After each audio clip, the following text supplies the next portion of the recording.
Hello दोस्तों, कैसे हो। आज आपका हमारे यूट्यूब आर के ग्रुप स्टडी पॉइंट में आपका हार्दिक स्वागत है।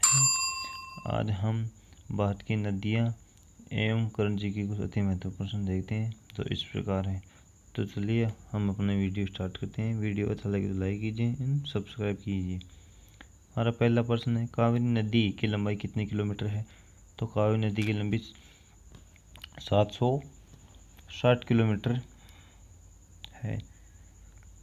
अब इसको उद्गम स्थल कहाँ पे है, कावेरी नदी का उद्गम स्थल कहाँ से है। तो इसका उद्गम स्थल केरकरा के निकट ब्रह्मगिरी की पहाड़ियों से है। अब पूछा जाए कावेरी नदी की सहायक नदियाँ कौन कौन सी हैं।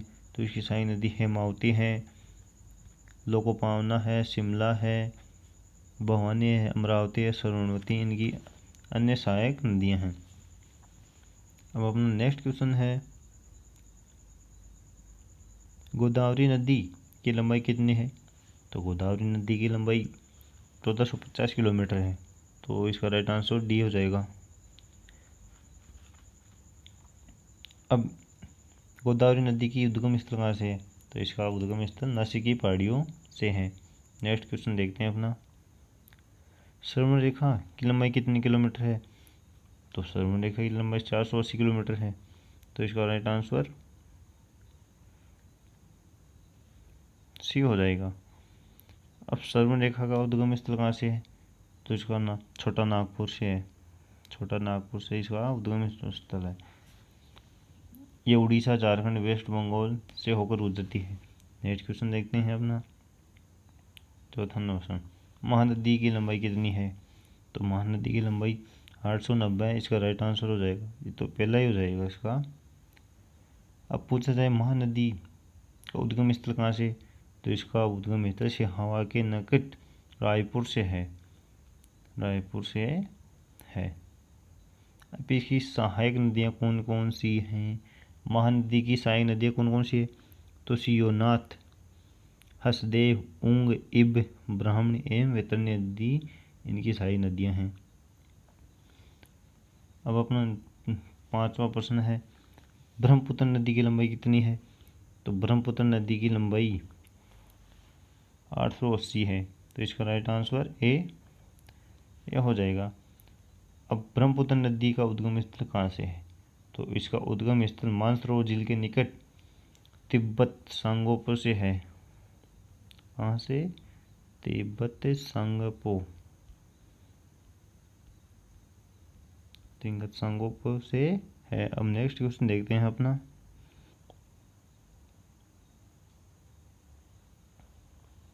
हाल ही में चेंज मेकर पुरस्कार किसे मिला है, या किसने मिला है। तो इसका राइट आंसर शगुन गुप्ता हो जाएगा। कौन सा, बी नंबर, डॉक्टर शगुन गुप्ता इसका राइट आंसर हो जाएगा। हम अपना नेक्स्ट क्वेश्चन देखते हैं, क्वेश्चन नंबर 7, हाल ही में स्वामी ब्रह्मानंद पुरस्कार 2000 किसे सम्मानित किया गया है। तो इसका आंसर आनंद कुमार हो जाएगा। कौन सा, आनंद कुमार को हाल ही में स्वामी ब्रह्मानंद पुरस्कार 2021 से सम्मानित किया गया है।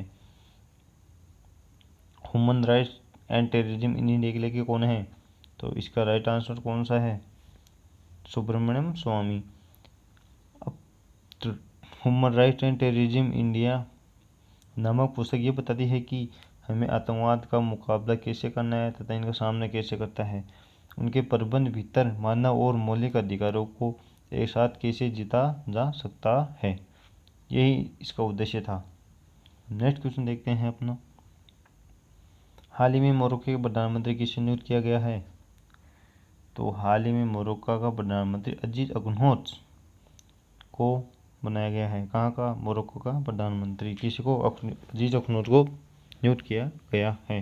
नेक्स्ट क्वेश्चन देखते हैं हम अपना, हाल ही में गांधी स्मृति और दर्शन समिति का अध्यक्ष किसे नियुक्त किया गया है। तो इसका राइट आंसर ए हो जाएगा, विजय गोयल, विजय गोपाल है, सॉरी। अब अपना नेक्स्ट क्वेश्चन देखते हैं, 11वां प्रश्न, विश्व प्राथमिक उपचार दिवस कब मनाया जाता है। तो ये हाल ही में 11 सितंबर को मनाया गया था। कौन सा दिवस मनाया था 11 सितंबर को, विश्व प्राथमिक उपचार दिवस मनाया गया था। हम अपना नेक्स्ट क्वेश्चन देखते हैं। हाँ, विश्व प्राथमिक उपचार दिवस की शुरुआत कब की गई थी? तो इसकी शुरुआत 2000 से की गई थी। कब से? 2000 से। नेक्स्ट क्वेश्चन देखते हैं अपना।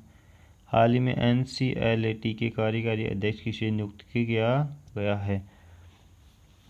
तो M वेणु गोयल इसका राइट आंसर होगा। नेक्स्ट क्वेश्चन देखते हैं अपना। भादरा मिशन की शुरुआत हाल ही में किस राज्य सरकार ने की है? तो छत्तीसगढ़ इसका सी ऑप्शन हो जाएगा।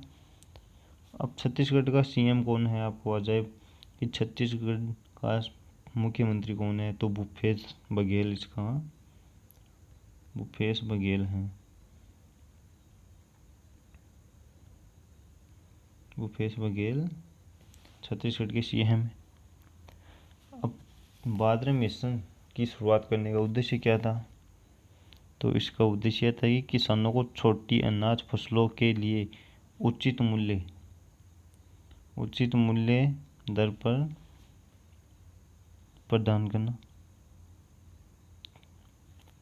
नेक्स्ट क्वेश्चन है, कर्क रेखा भारत के कितने राज्यों से होकर गुजरती है? तो यह भारत के 8 राज्यों से होकर गुजरती है।